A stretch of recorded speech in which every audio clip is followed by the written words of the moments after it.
21절부터 공독해 올립니다. 예수께서 배를 타시고 다시 맞은편으로 건너갔으니 큰 무리가 그에게 모이거늘 이에 바닷가에 계시더니 회당장 중에 하나인 야이로라 하는 이가 와서 예수를 보고 발 아래 엎드려 간곡히 구하여 이르되 내 어린 딸이 죽게 되었사오니 오셔서 그 위에 손을 얹으사 그로 구원을 받아 살게 하소서 하거늘 이에 그가 그와 함께 갔을 때 큰 무리가 따라가며 에워싸 밀더라.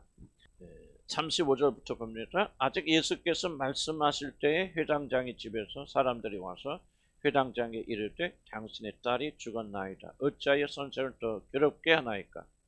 예수께서 그 하는 말을 곁에서 들으시고 회당장에 이르시되 두려워하지 말고 믿기만 하라 하시고 베드로와 야고보의 형제 요한 외에 아무도 따라옴을 허락하지 아니하시고 회당장의 집에 함께 가서 떠드는 것과 사람들이 울며 심히 통곡함을 보시고 들어가서 그들에게 이르시되 너희가 어찌하여 떠들며 우느냐? 이 아이가 죽은 것이 아니라 잔다 하시니 그들이 비웃더라. 예수께서 그들을 다 보내신 후에 아이의 부모와 또 자기와 함께한 자들을 데리시고 아이 있는 곳에 들어가서 그 아이의 손을 잡고 이르시되 달리라꿈 하시니 번역하면 곧 내가 네게 말하노니 소녀야 일어나라 하십니다. 소녀가 곧 일어나서 걸으니 나이가 12살이라 사람들이 곧 크게 놀라고 놀라거늘 예수께서 이 일을 아무도 알지 못하게 하라고 그를 많이 경계하시고 이에 소녀에게 먹을 것을 주라 하시니라. 아멘. 오늘 부활의 결단이라고 하는 말씀 가지고 나누겠습니다. 오늘 우리 주님께서 죽음의 모든 권세를 깨치시고 우리 죽음을 비웃으신 승리를 기념하는 부활 주일입니다.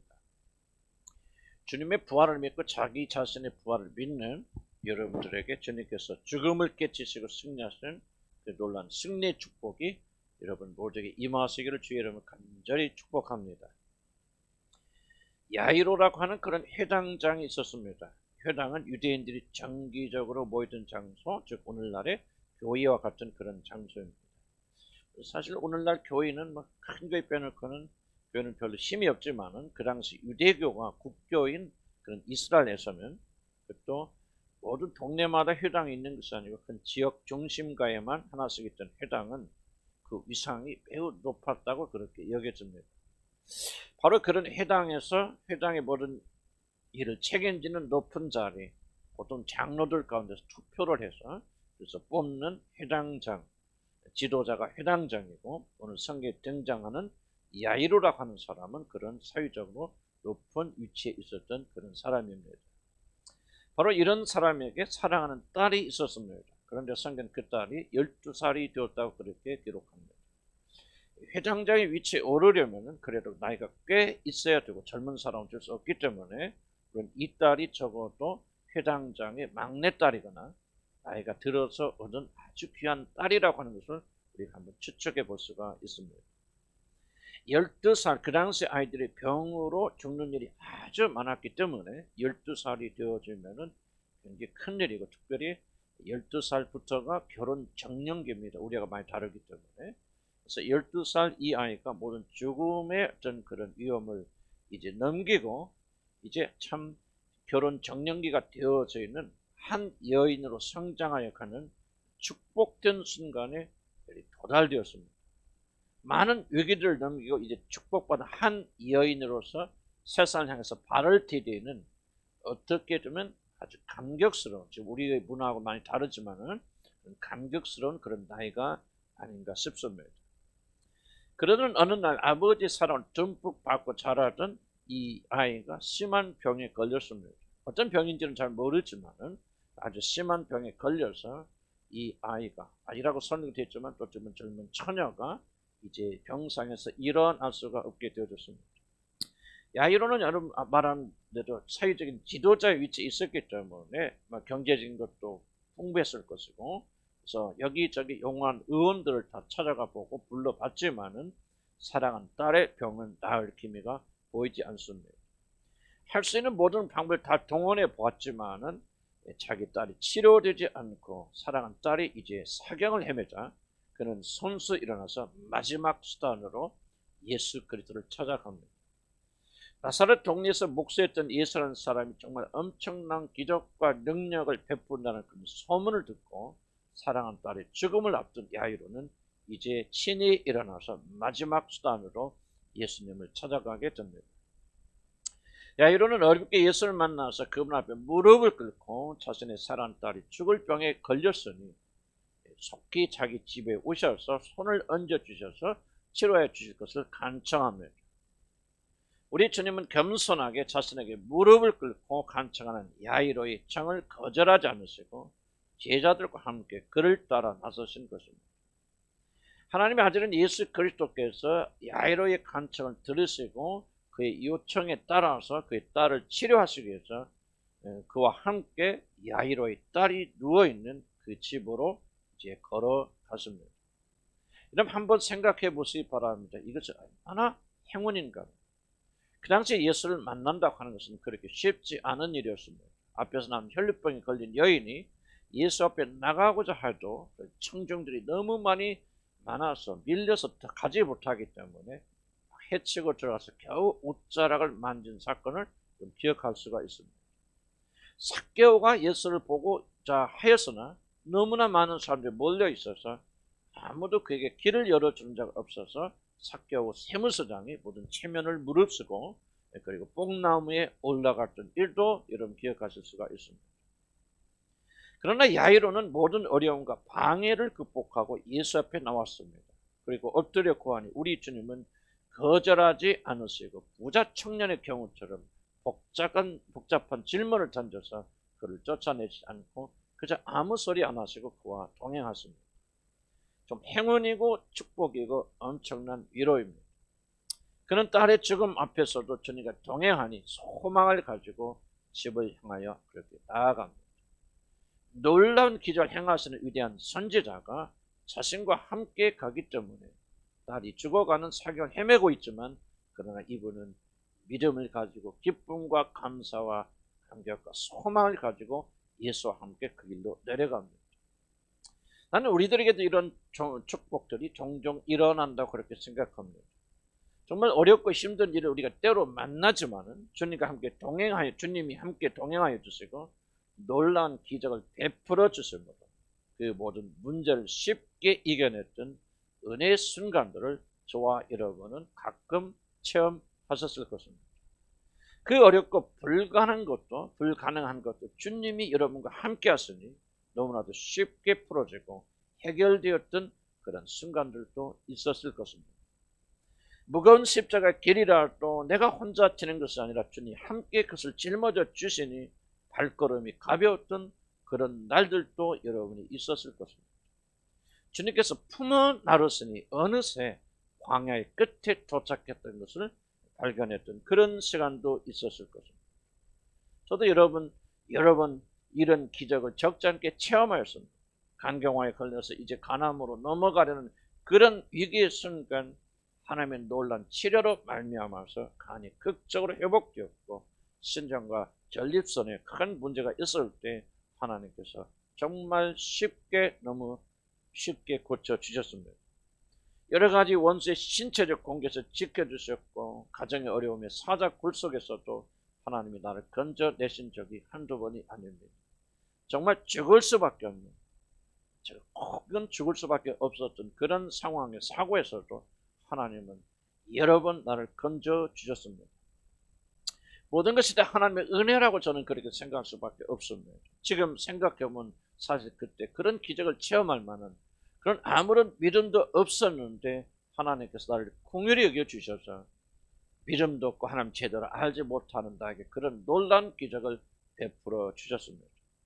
우리 주님께서 나를 긍휼히 여겨주셨고 나와 함께 동행하셨기 때문에 일어난 축복들이라고 저는 그렇게 생각합니다. 이런 경우에는 우리들이 비록 문제 가운데 있고 큰 어려움에 갇혀 있지만 여전히 우리들은 소망을 잃지 않을 수가 있습니다.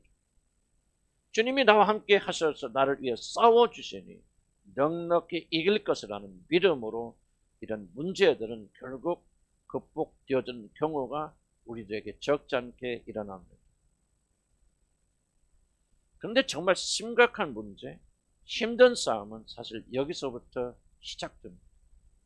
우리들이 만나는 많은 문제들이 이렇게 주님의 인재 안에서 쉽게 풀어지며 그렇게 쉽게 많은 기적들을 체험하지만은 이렇게 단순한 공식으로 예수님을 만나고 예수님과 함께하면 우리 인생에는 아무런 어려움이 없을 것이라고 하는 단순한 공식으로 풀어지지 않는 적잖은 문제들을 이제 여러분은 만나게 된다는 사실입니다. 야이로가 주님과 함께 소망 가운데 길을 걷는 바로 그 도중에 종들이 집으로부터 와서 그의 딸이 죽었다는 무서운 소식을 그에게 전합니다. 바로 이것은 우리들이 주님과 동행하는 시간이 길어질수록 그리고 그분과의 관계가 깊어질수록 일어나는 일들입니다. 앞에서 말한 대로 그분께서 나와 함께 계신다면 모든 것이 다 잘 되고 모든 문제도 남김없이 그 자리에서 다 풀어진다면 얼마나 좋겠습니까? 그러나 주님과 함께 조금 더 살다 보면, 주님과 함께 조금 더 멀리 가다 보면 주님과 함께 동행하는 것이 육신적으로는 꼭 즐거운 일이 아니라고 하는 것을 여러분 배우게 됩니다. 한번 깊이 생각해 보시기 바랍니다. 주님께서 야이로와 동행하시는데도 그분의 동행이 그 딸의 죽음을 막지 못하였습니다. 하늘의 하나님은 야이로가 당신이 사랑하시는 고귀한 아들이 동행하는, 당신이 사랑하는 아들 독자 예수 그리스도 동행하는 야이로에게 더 큰 불행이 일어나는 것을 막아주지 않습니다. 예수님과 동행하는 바로 그 시간에 그의 딸이 죽은 것입니다. 풍랑이 일어나는 뱃머리에 하나님이신 예수 그리스도 누워 주무시는데도 그들을 집어삼킬 만한 광풍이 여전히 그들을 위협하고 그들을 죽음으로 몰고 갔습니다. 하나님의 아들이 배 안에 계심에도 불구하고 제자들과 가장 깊은 동행을 하고 계심에도 불구하고 같은 배에 타고 있음에도 불구하고 그들은 여전히 풍랑 속에 갇혀 있고 전혀 경험하지 못했던 광풍을 그들은 만나서 죽음 때문에 지금 두려워하고 있는 일이 일어납니다.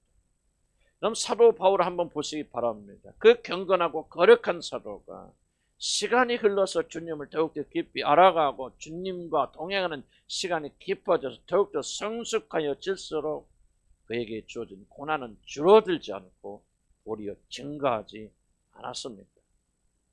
야이로가 지금 누구와 함께 집을 향해 가고 있습니까?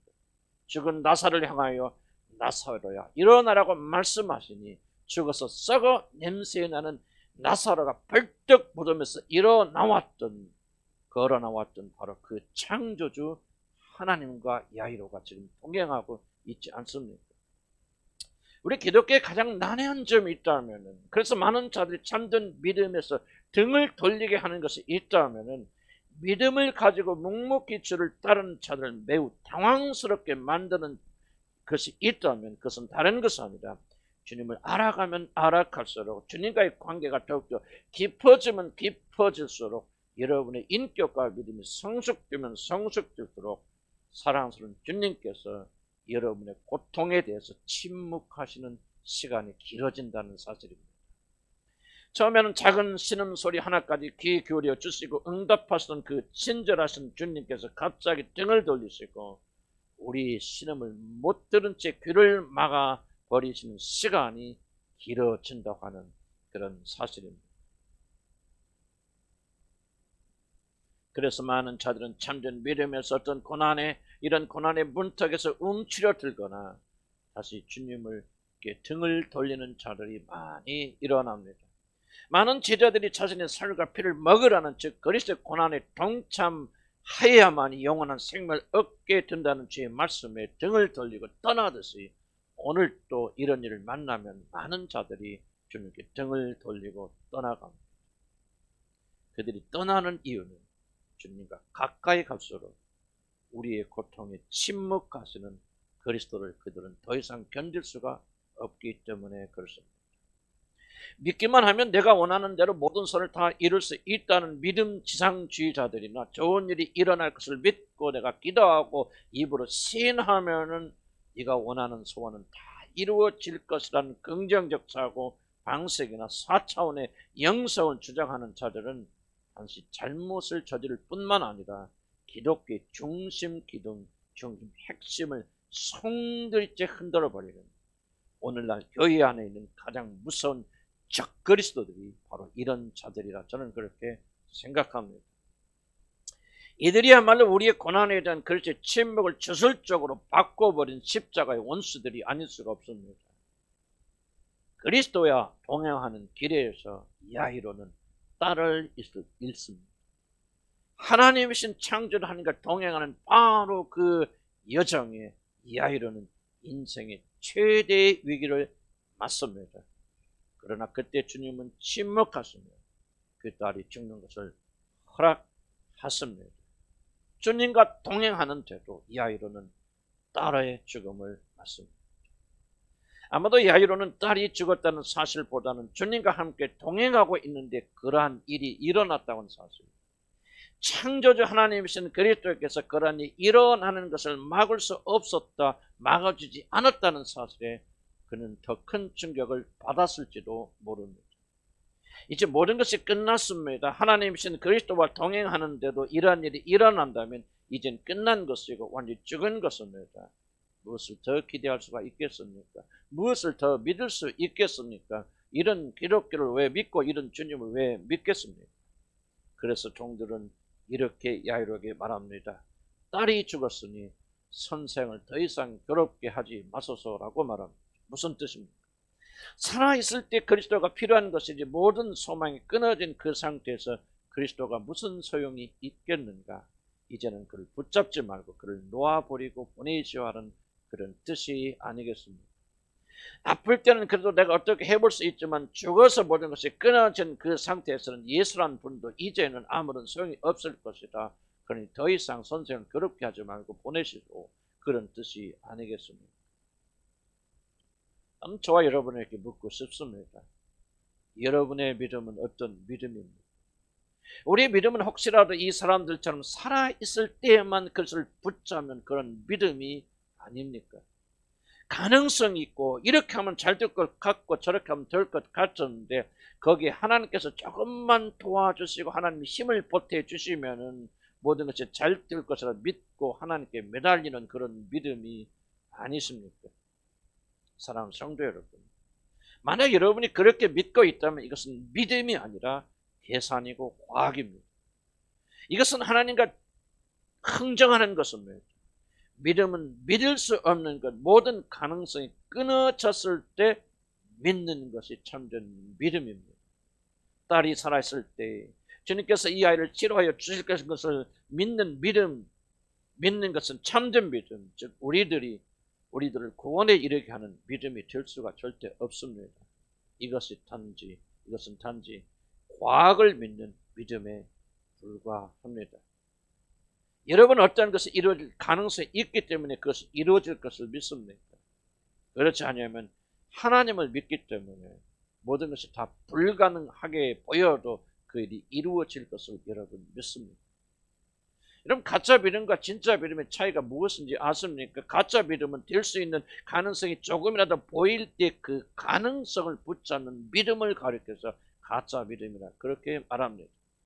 이에 반하여 진짜 믿음, 모든 가능성이 다 사라졌을 때, 모든 가능성이 다 끊겨져 버렸을 때, 야이로의 경우처럼 그 딸이 죽어버려서 아무런 소망을 가질 수 없을 때 하나님을 붙잡고 하나님께 소망을 두는 것을 가리켜서 진짜 믿음이라 그렇게 말합니다.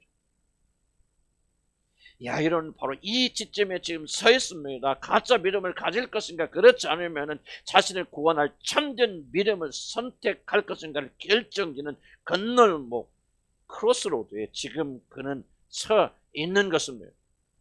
가짜 믿음은 딸이 살아있을 때만 역사하는 믿음입니다. 어떤 가능성이 있으면 그 가능성 붙잡고 좀 더 노력하고 좀 더 역사하면 이게 이루어질 것이라 가능성이 있기 때문에, 근거가 있기 때문에 믿는 믿음입니다. 그러다가 딸이 죽으면 자신의 문제가 해결될 모든 소망이 다 꺼져버리고 사라지면 가짜 믿음을 가진 자들은 거기서 신앙을 포기하고 절망합니다. 대부분의 사람들은 바로 거기서 예수 그리스도를 믿는 참된 신앙을 포기합니다. 교회는 다닐 수 있지만 더 이상 그리스도를 바라보지 않습니다. 의지하지 않습니다. 그 증거가 바로 여러분이 하는 절망입니다. 종들이 뭐라고 하는가 귀담아 들어보시기 바랍니다. 딸이 죽었으니 더 이상 선생을 괴롭게 하지 마소서. 더 이상 주님이 필요 없다고 하는 그런 말이 아니겠습니까? 딸이 살아있을 때, 가능성이 있을 때 예수가 필요한 것이지, 딸이 죽어서 모든 소망이 부서졌으니 모든 가능성이 다 사라져 버렸으니 예수를 붙잡아 보았자 더 이상 아무런 소용이 없다고 하는 그런 고백이 아니겠습니까? 가짜 믿음을 가진 자들은 일이 잘 될 가능성이 남아있을 때는 그래도 주님을 열심히 찾습니다. 하나님이 힘을 주셔서 자신의 의지하고 있는 것이 잘 되도록 하나님을 통하여 소원을 성취하고자 하는 그런 소망의 불씨가 남아있기 때문에 그들은 그 소망을 붙잡는 것이지 하나님을 붙잡는 것이 아닌데, 그러다가 모든 소망이 다 끊어져 버리면 이 아이들처럼 딸이 죽어버렸을 때 그 사람 점점 그리스도와 멀어집니다. 죽음 앞에서는 주님도 아무런 소용이 없다고 생각하기 때문입니다. 그래서 자기 자신 스스로 이렇게 말합니다. 더 이상 하나님을 찾지 말자. 아무리 하나님을 불러봐도 소용이 없다. 응답하지 않는다. 하나님도 이 문제 앞에서는 꼼짝할 수 없다. 그래서 절망하게 되는 것입니다. 엘리사 시절의 장관을 여러분 기억하십니까? 아람 군대에 포위되어서 예루살렘 성에 있던 자들이 굶어 죽어갈 때 선지자가 내일 이맘때는 너희들이 배 터지게 음식을 먹게 될 것이라 그렇게 말했는데 이 장관은 그 말을 듣고 하나님이 하늘에서 창을 낸다는들 어찌 그런 일이 있을 수 있겠습니까? 라고 하나님이 일으키실 기적을 그는 부인합니다. 왜 그는 이런 실패를 하였습니까? 그의 믿음은 기적을 믿긴 믿지만, 하나님을 믿긴 믿지만은 기적이 일어날 가능성이 사라질 때 그것을 넘어서 하나님 자신을 믿는 믿음, 어떤 불가능 속에서도 하나님이 하신다 그러면 반드시 하실 수 있다는 믿음이 그에게 없었기 때문에 모든 가능성이 다 사라져 버렸을 때 하나님이 역사해도 안 된다고 그렇게 고백한 것이 아니겠습니까? 가짜 믿음은 역사하는 것이 여기까지입니다. 죽음 앞에서 아무런 소망이 없는 상태, 절망하는 상태에서는 그 사람의 마음에 주님이 더 이상 존재하지 않습니다. 아무런 가능성이 없어. 이 사람 이렇게 노력해도 저렇게 해도 안 돼. 저도 여러분 한때 그런 믿음을 많이 가졌습니다. 이 사람 이래서 안 돼, 저래서 안 돼. 10년 동안 해도 이 사람 변하지 않는구나. 그러니 안 돼 하고 낙망하고 절망한 것이 무엇입니까? 바로 그것이 가짜 믿음이요. 저는 이 과정을 통해서 제가 오랫동안 가짜 믿음을 붙잡고 있었다는 사실을 스스로 발견하고 하나님께 회개하기 시작했습니다. 하나님도 어쩔 수 없어요. 이것이 절망의 무서운 힘입니다. 우리들이 어떤 경우에도 오랫동안 절망에 머물러 있었으면 절대 안 되는 이유입니다. 절망은 우리들의 마음에 주님이 계실 모든 자리를 빼앗아 버리기 때문이 그렇습니다. 아무리 문제가 커도 아무리 심각해도 하나님이 살아있는 자들은 절망하지 않습니다. 그러나 하나님이 그 마음의 중심에서 사라지면 낭망하고 절망하게 되어집니다.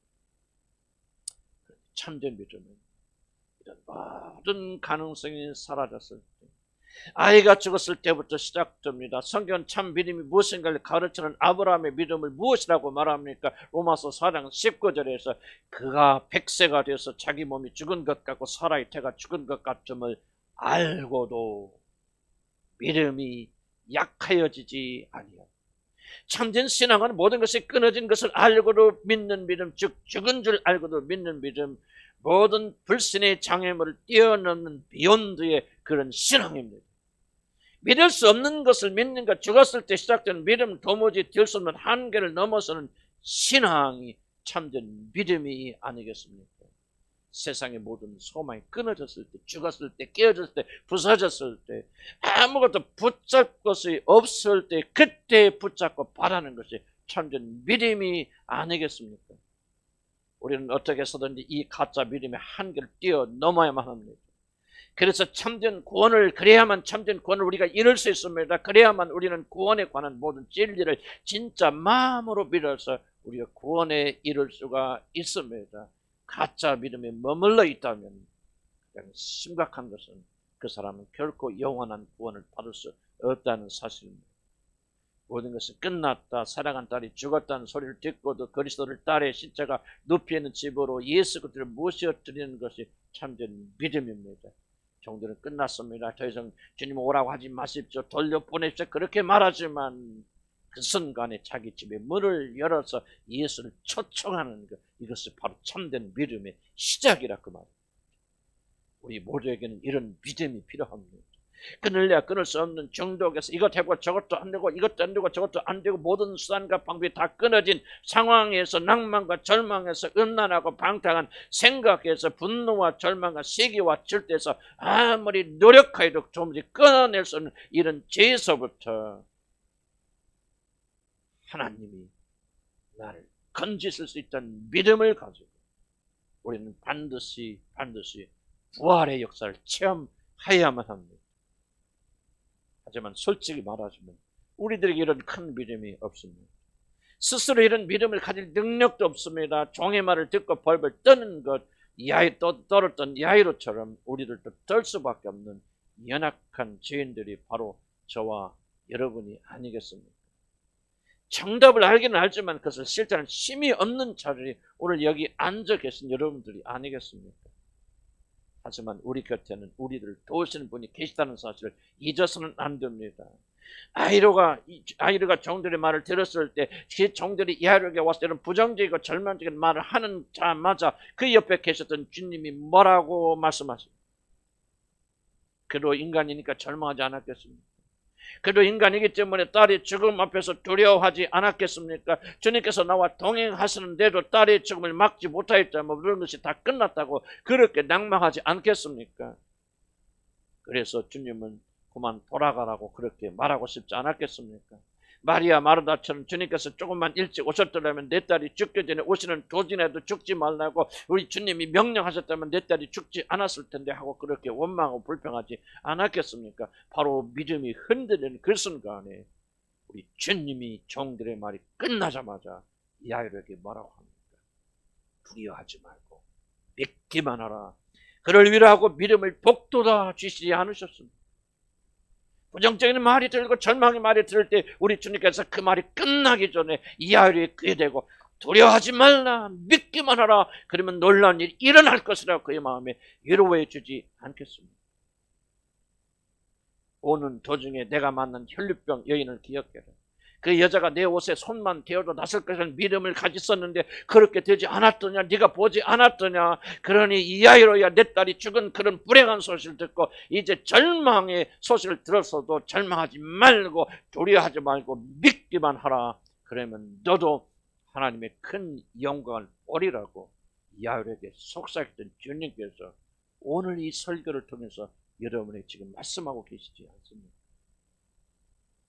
나는 저와 여러분 여기 계신 모든 분들이 야이로에게 들렸던 이 말씀이 살아 움직여서 여러분의 심령 속에서 하늘에 계신 주 예수 그리스도께서 여러분의 영혼의 귀를 대고 두려워하지 말라 나니 담대하라고 하는 음성을 듣기를 난 주여러분 간절히 축복합니다.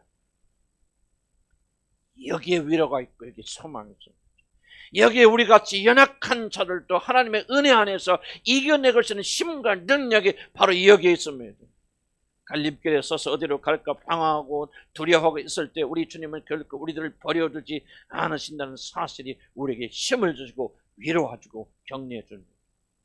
거친 풍랑 위로 걸어오신 주님의 모습을 보면서 제자들이 두려워할 때 귀신인가 두려워할 때 우리 주님이 뭐라고 합니까? 내니 두려워하지 말라 나이니까 두려워하지 말라 그렇게 말씀하지 않으셨습니까?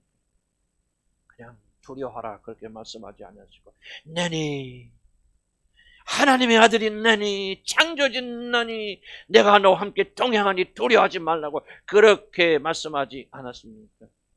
창조진 내가 온 우주 만물을 말씀으로 창조한 그 하나님이 책임진다.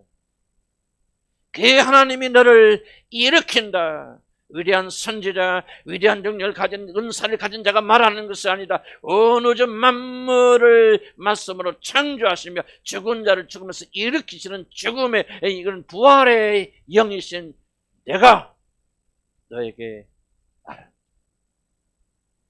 이 위로의 말씀에 야이로는 힘을 얻어서 주님을 자신의 집으로 인도해 드립니다.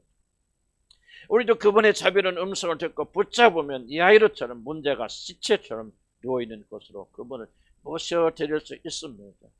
그리고 모셔드리면 거기에서 부활의 역사가 일어납니다. 요한복음 6장 21절에 이에 기뻐서 그들이 배로 영접하니 배는 곧 그들이 가려던 땅에 이르렀더라 그렇게 말하고 있지 않습니까? 이제 말씀을 냈습니다. 이 이야기에서 정말 중요한 전환점이 바로 여기에 있습니다.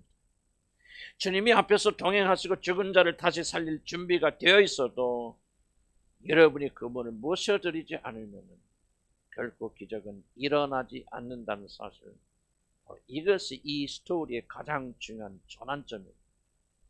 회당장 야이로는 주님의 말씀에 격려를 받아서 자신의 딸이 시체로 누워있는 집으로 주님을 인도합니다. 모든 소망이 다 끊어졌습니다. 그 사랑하는 딸이 죽었습니다. 이제 끝입니다. 그렇지만 주의 말씀에 격려를 받은 야이로는 주님을 자기 집으로 인도하고 묻습니다. 모든 의심과 두려움을 버리고 주님을 향하여 자신의 딸의 죽음이 누워있는 집의 문을 그분께 열어드립니다.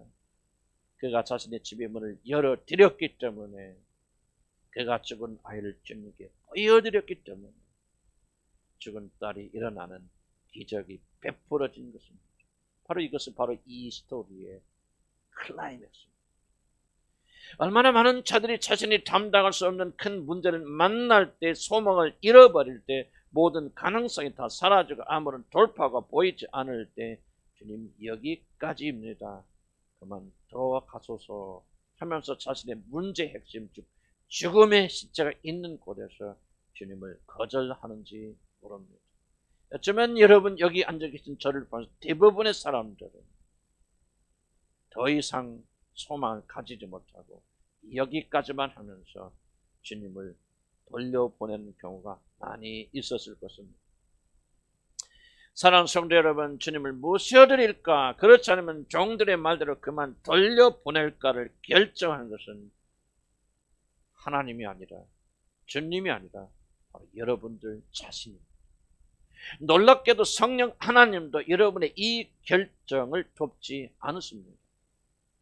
결정하는 것은 여러분의 몫이고 여러분이 담당해야 될 책임입니다.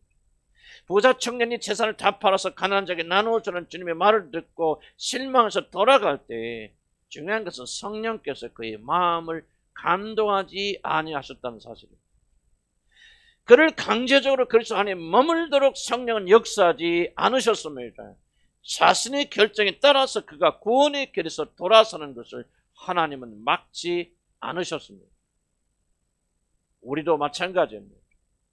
모든 것이 끊어진 그런 죽음의 상황에서 주님을 그 실패와 절망 가운데 모셔드릴 것인가, 그렇지 않으면 반대로 종들의 말처럼 그리스도를 그만 돌려보내고 낙담하고 절망하며 실패하는 그런 삶을 살 것일까 결정할 수 있는 사람은 이 자리에 앉아 계신 오직 당신 한 사람밖에 없습니다. 누구도 당신을 위하여 대신 결정하여 줄 수 없고 그렇게 하지 않습니다. 천국을 선택하든 지옥을 선택하든 그것은 여러분만이 결정할 수 있는 여러분의 선택입니다. 내 멋대로 살다가 내가 원하는 대로 결정하고 모든 것을 잃은 자들이 마치 그 책임이 다른 자들에게 있는 것처럼 다른 자들에게 분노하고 그 모든 화풀이를 하는 자들이 있습니다. 나는 과거 때문에, 부모 때문에, 환경 때문에 이런 삶을 산다고 그렇게 생각하고 다른 사람에게 책임을 전가하고 화풀이합니다. 그래서는 안 됩니다. 여러분 개인이나 그런 자들이 속한 공동체는 그런 자들을 허용해서도 안 됩니다. 여러분은 여러분 자신의 결정과 여러분 자신이 행하는 것을 여러분이 거두어 드리고 있을 것이 있을 뿐입니다. 여러분 부모의 탓도 아니고 여러분 환경의 탓도 아니고 과거의 탓도 아니고 어떤 영향을 받았던 여러분 스스로 내린 결정이 여러분이 그 결정한 삶을 지금 살고 있는 것이고 그 결정대로 살아온 삶의 열매를 지금 여러분이 거두어 드리고 있을 뿐입니다. 다른 사람이 여러분이 뿌린 씨를 대신 거두게 하지 마십시오. 환경 탓하지 말고 다른 사람 탓하지 말고 다른 사람의 그 책임을 전가하지 마십시오. 사랑하는 주님의 한 교회 모든 성도 여러분, 우리는 홀로 이 갈림길에 서 있습니다. 거기서는 주님도 멈췄습니다. 돕지 않았습니다. 목회자도 이웃도 사랑하는 아내도 남편도 부모도 아무런 도움을 줄 수 없습니다. 거기서는 여러분은 홀로 서 있습니다. 이제 야이로처럼 종들의 말을 무시하고 주님의 말을 믿음으로 붙잡고 자신의 사랑하는 딸의 시체가 누워있는 그 절망과 두려움의 집의 문을 열고 주님과 함께 들어가서 이 죽음을 부활로 바꿀 것인데, 그렇지 않으면 거기서 절망하고 분노와 후회와 다른 사람 탓하고 과거만 뒤돌아보면서 매일 불평과 불만과 한탄과 그리고 이 소중한 시간을 낭비하는 패배자의 삶을 살 것인가? 바로 이것은 여러분만이 내릴 수 있는 결정이고, 여러분은 그 결정의 대가를 영원히 치르게 될 것입니다. 그러나 오늘 주님의 위로의 말씀, 격려의 말씀을 붙잡고 거기서 믿음으로 문을 여는 자, 오늘 회개하면서 내가 이런 절대 모든 소망에 끊어진 그런 문제를 내가 가지고 있지만 나는 오늘 이 말씀에 용기를 가지고 나는 이 말씀 붙잡고 나옵니다 하고 그분을 향해서 오늘 이런 마음의 문을 여는 자들은 그가 죽은 자를 일으키시는 부활을 반드시 체험하게 될 것입니다. 저도 이 설교를 준비하면서 아멘, 나도 이런 삶을 살겠습니다. 어렵고 힘들고 끝났다고 생각하고 한 모든 문제에 나는 주님과 함께 주님의 손을 붙잡고 내 모든 걸 주님께 열어드립니다는 이 결단을 가지고 하면서 이 말씀을 제가 준비하였습니다. 사랑하는 성도 여러분, 이 모든 일은 여러분만이 결정할 수 있습니다. 그럴 때 우리 주님은 비로소 죽은 자에게 손을 내밀어서 달리 닦고 말씀하시면서 죽은 여러분을 일으켜 세우실 것입니다. 만약 여러분이 결단해서 그 문을 열어드리지 않는다면 환경 탓하고 있고 남은 탓하고 있고 교회 탓하고 하고 있고 여러분이 여전히 절망과 죽음에 묶여 있다면 여러분은 영원히 달리 닦음 여러분 일으켜 세워지는 주님의 음성과 그분의 손을 경험할 수가 없을 것입니다. 그리고 여러분 1년 뒤에 5년 뒤에 10년 뒤에 지금보다 훨씬 더 비참한 모습으로 여전히 원망하며 불평하며 여전히 폐인처럼 살다가 지옥에 들어갈 것입니다. 누구든지 오늘 이 말씀을 듣고 주님, 나는 오늘부터 주님의 손을 붙잡겠습니다. 믿음을 가지고 나는 내 딸이 죽어있는 시체가 되는 그 집을 주님께 열어드리겠습니다.